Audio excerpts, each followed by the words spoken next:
Jennifer Eberhardt, author of Biased, is working with the Oakland Police Department and the state of California to get cops to recognize that they sometimes treat black people very differently than they treat white people. It's about your brain and the culture, that we're immersed in, that those don't get in the way of your decision making. They don't get in the way of the actions you're taking. Eberhardt gets cops to discuss not who is to blame, but how non-conscious autopilot decisions can be shaped by implicit bias. There are no evil people required. There's no bad intention, even without awareness, even unintentionally, even when there's no evildoer, right? We can still have bias and we can still be affected by bias. Then, each of the officers comes up with their own way of communicating to their fellow cops how implicit bias can distort their choices. A black person or a white person, and that person's either holding a gun or holding an innocuous object like a cell phone or a soda can or something like that. And if you look with black targets and white targets, it shows that there's a higher error rate for black targets. The officers will then go back to their local police stations and focus on influencing how their fellow officers interact with the community. Once you do understand and know that it exists, you would be remiss not to employ the ideas, the tenets behind it in your everyday job. As you learn more about what implicit bias actually is, I think you understand that these are part of the frailties of humankind, and we all suffer from that. We all have it. So it's not something to avoid or be defensive about, but it's something to understand and work towards mitigating the negative effects of it.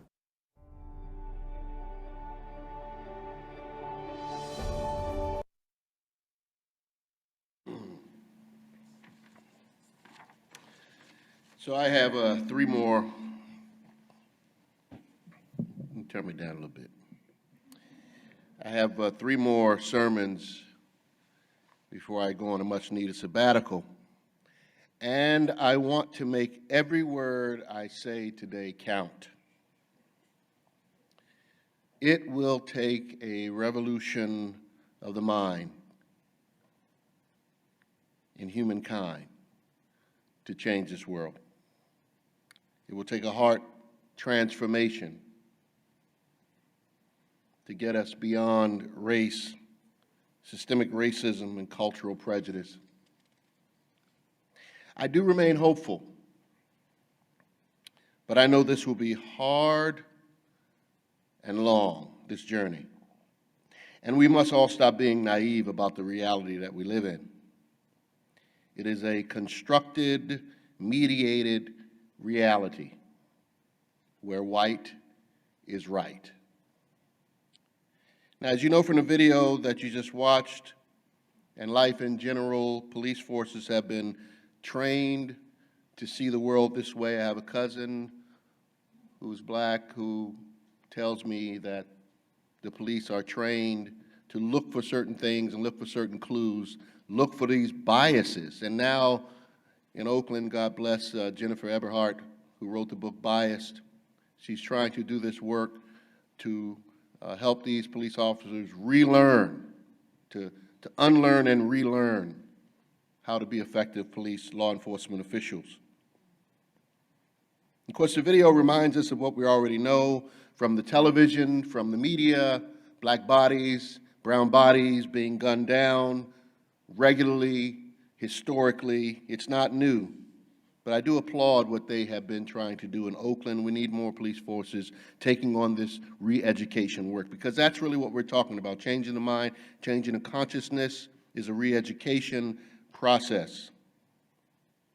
So this sermon is truly about a rededication and a re-education, building stamina around conversations about race, embracing anti-racism, our theme this month, as the way, the truth, and the light, as your pathway toward freedom.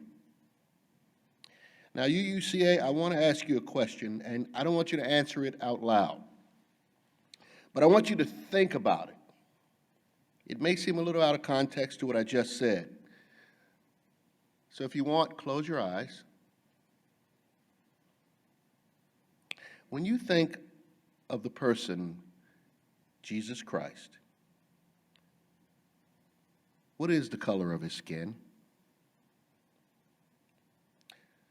What does his face look like? Was it a black person you saw? You can open your eyes. Did you see a picture of a European?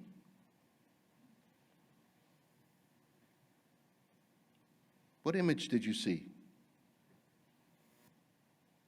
Now, I bet most Americans see Jesus as white. Then that makes God white too. And this means that humanity's salvation rests with whiteness. And I'm not making a joke. The implications are clear. Good God equals white, male, power. This is the construct, the made-up construct. When I say construct, I mean it was created, it was made up that we live under. A constructed, mediated reality. And this is Western Judeo-Christianity and how we've established our ethics of right and wrong. We follow this, using this power dynamic, Jesus and God being white. So if you're black, get back. If you're brown, turn around. But if you're white, you're out of sight. That's something I learned in my neighborhood growing up. I was programmed by visible and invisible powers from birth to believe I was second class. Internalized inferiority due to the color of my skin. Or for you, internalized superiority due to the color of your skin. Now, if you cannot name this disadvantage or advantage, privilege, depending on which race you claim, if you cannot name that the religious construct, the water we swim in has corrupted us all, well, I don't think we can move forward. Because right now, our society rests on immoral foundations, a lie. And in America, black is associated with being bad. Europe is near heaven, and Africa is down there near hell.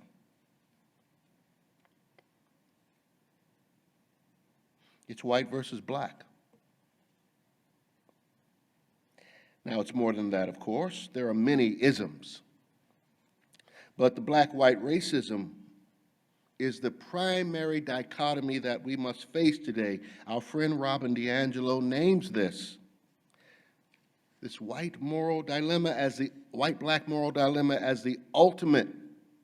It's what keeps us separate and unequal. Listen to her words from her book Nice Racism.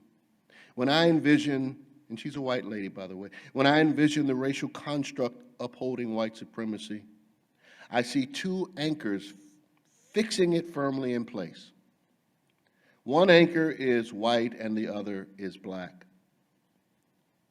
I believe that anti-blackness is the root of white supremacy. White is not possible without black. Superior is not possible without inferior.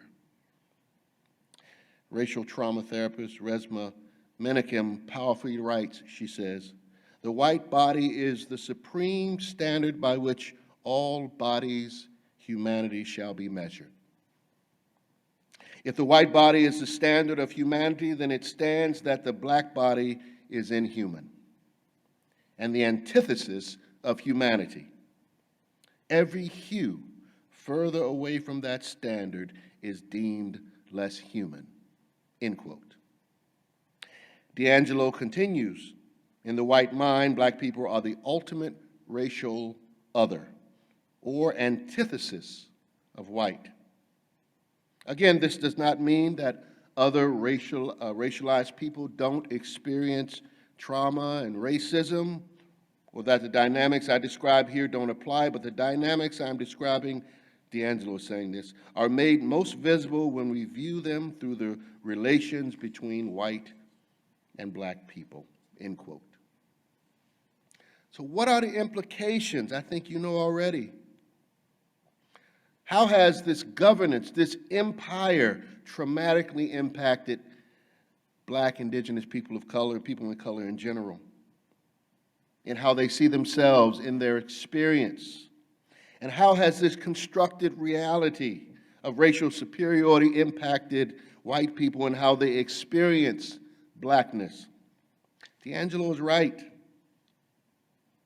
We have to start right here with the fact that we've all been lied to and programmed to see black and brown bodies as the ultimate other.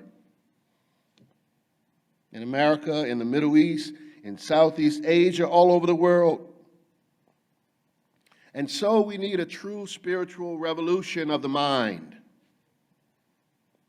Our psyches have been hijacked by tribalism, by the media's depiction of black and brown bodies, by biased parenting, schooling, neighborhood segregation.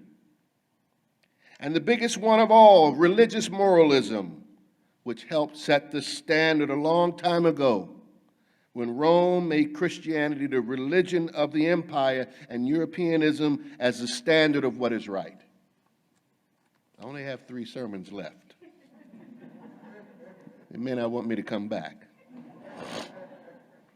But Unitarian Universalism is very important here as a religion that seeks to free people, to reset the moral foundations of this nation and the notions of what is good or God or holy. But we're guilty too. Our forebears, Emerson and Thoreau, they said some unholy things. They held racist beliefs. But Unitarian Universalism can be different. We believe in freedom, a free and responsible search for truth and meaning. We believe in our 8th principle. We have to walk our talk. And part of that is creating a more racially diverse congregation. Part of that is how we engage in the community. Part of that is being honest about the bigotry in our own faith tradition. Where do we begin? With your brain. With the understanding of the wiring and how it has been programmed and how it continues to be programmed and how you can break the hypnotic spell. It's a shadowy form of magic. Break the spell and experience true moksha, release, experience true oneness when you know that you are homoousios, of the same substance with all humanity. The more we teach others to hack their minds, the faster we will see systemic change. We could actually change our world overnight. We would reprioritize our resources just like that.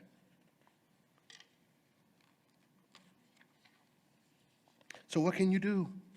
Well, I recommend you watch that 4-part series, Hacking Your Mind. It's on PBS. And what I'm going to say next comes from that. In studies done with children at Yale University, they have discovered that bias is a part of the fiber of our human existence. It has been wired in evolutionarily as a survival mechanism. In other words, we evolved with bias. When doing the study with children, the evidence is clear. In one study, several 4-year-olds were asked to pick a t-shirt, green or blue, and then asked a series of questions about the opposite color from which they picked. And they were shown these pictures, two animated pictures. They were identical pictures, except one kid had on a green T-shirt in the picture, one kid had on a blue T-shirt, green and blue. And then they asked the kids, which one is more likely to be the happy one? Which one do you trust? Which one is good?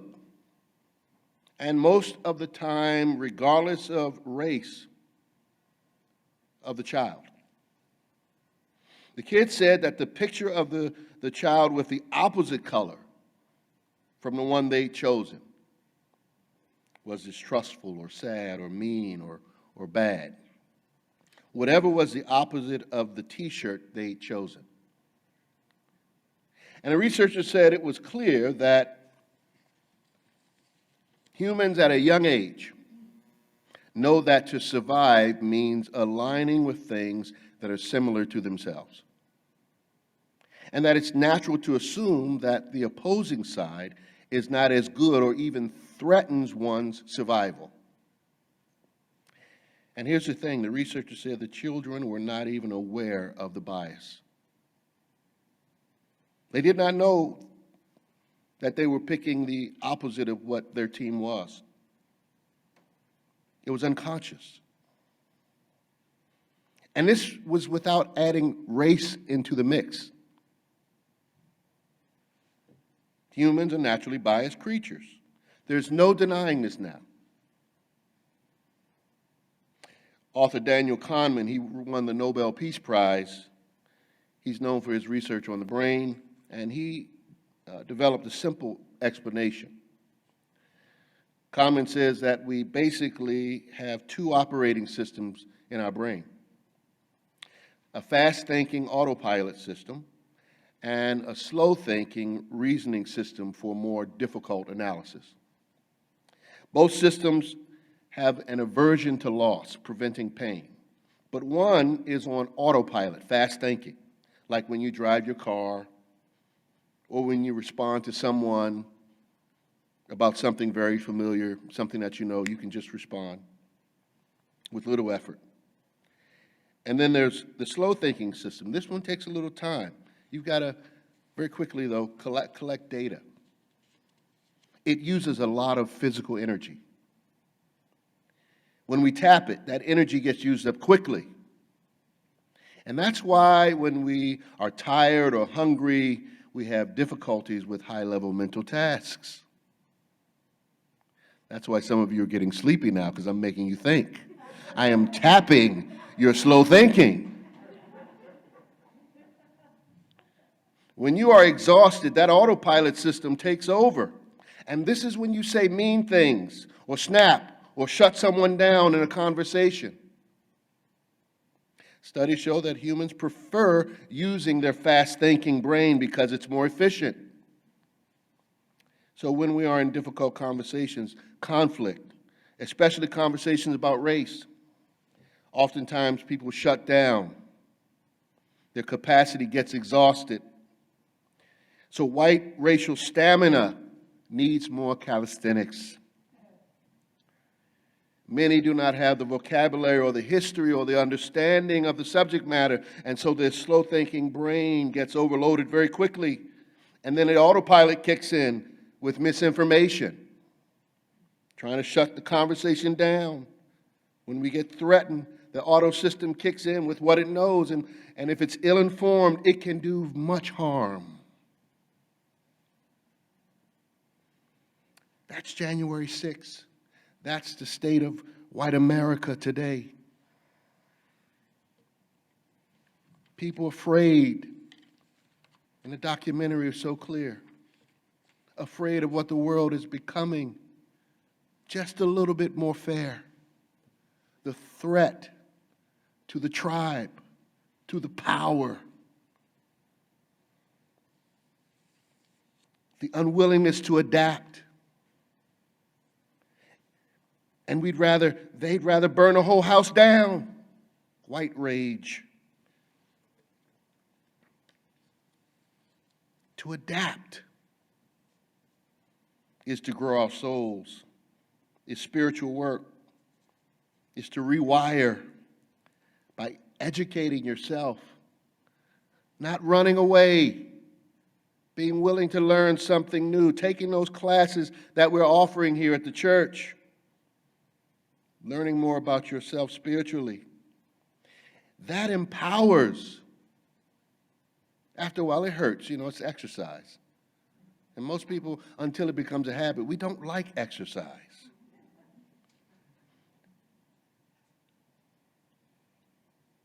But what happens is your automatic system gets better and better and better, and then you become a true ally, and then you have that truth that sets you free. This is the kind of Unitarian Universalism we're building for the 21st century. Humane beings who are not afraid to analyze the water that they're swimming in. We need a revolution of consciousness. That's what I'm talking about. You'll know when we're there when we no longer need Black History Month, the shortest month of the year. And if that don't tell you something, nothing will. You'll know we're there when we no longer need Black History Month.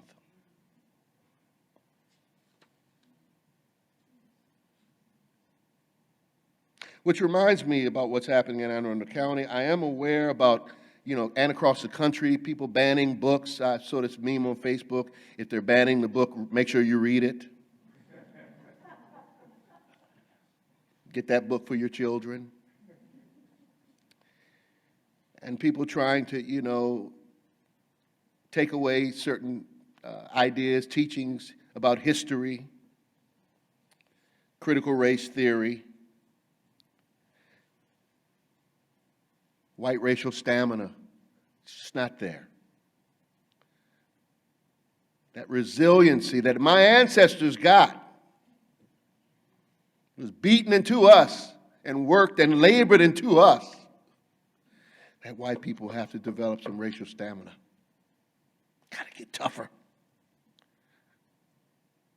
So I'm more convinced today that Robert DiAngelo nailed it on this. That the white identity is in crisis, an identity crisis. And it might feel uncomfortable for you, right? Just to say, like, white people, because white people don't think of themselves as a people, right? It's black people or Latino people. White people. White people are in crisis. So accustomed to being seen as a standard of goodness and righteousness. And it's only being questioned a little bit. It's still the power structure.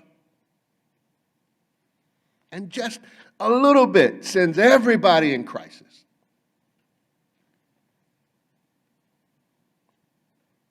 And Heather McGhee, the Some of Us, said some would rather blow up the world than adapt.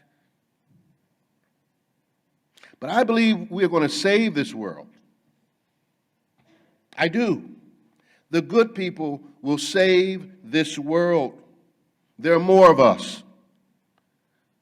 We just have to keep educating ourselves and keep growing and not running away.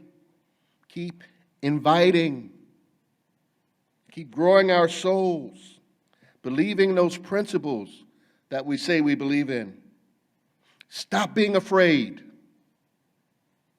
Hack your mind. Admit that there is a knot. You are right on it. Go, girl. Admit that there is a knot in your mind. And that ignoring that knot only makes the knot tighter and harder to untangle. And it takes effort to untie the knot. And sometimes we have to ask others for help and advice about how to untie those complicated knots. But be ready for more knots to develop as you try to untangle the first one. Tying and untying the knots requires practice and skill.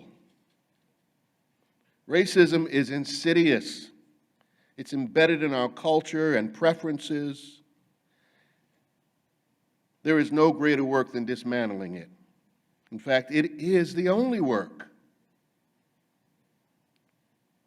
And if you're afraid of making a mistake when engaging with this work by offending a person of color with a microaggression, then hack your mind. And the first thing you can do is pump your brakes, they say. Pump your brakes. Slow down. Don't act like you know, because you probably don't. Pump your brakes. Slow down. Stop the automated response and allow the more thoughtful, slow-thinking brain to kick in, which may mean listening or becoming a white ally with other white people and your friends at work. Because when you take up this work, be prepared to ask from your curious friends who, by the way, deep down inside want to be on the path, because it's the path of freedom and righteousness. They're going to say to you, why are you doing this? And you say, this is the work of saving humanity. This is the work of my church. Because I'm becoming master of my own mind. I'm deprogramming myself from the biases and prejudices and how I function in these systems. This is the greatest work that I can do. That's what you say to them. And here's the good news, as I've said, with practice you get better. They say it takes 66 times to change a habit. 66. You got to do it 66 times. How about do something anti-racism related right now 66 times, starting today. 66 times. Break the spell. Because it matters what you believe. It matters what you do. And part of breaking that spell is, of course, the work we're doing in this congregation, but it's also the after hours we're having this week and next week. Both will be with people of color, one from this congregation, next week, a woman from the community, talking about their story and their vision. And not necessarily looking for your help or suggestions. You might want to help, but just listening, hearing their stories. That's what we have to do. And that's why I'm here as your minister, your black minister, to remind you of who and what you are. Made by love, for love. Dear friends, I've gone on too long. But I'm finished. Amen.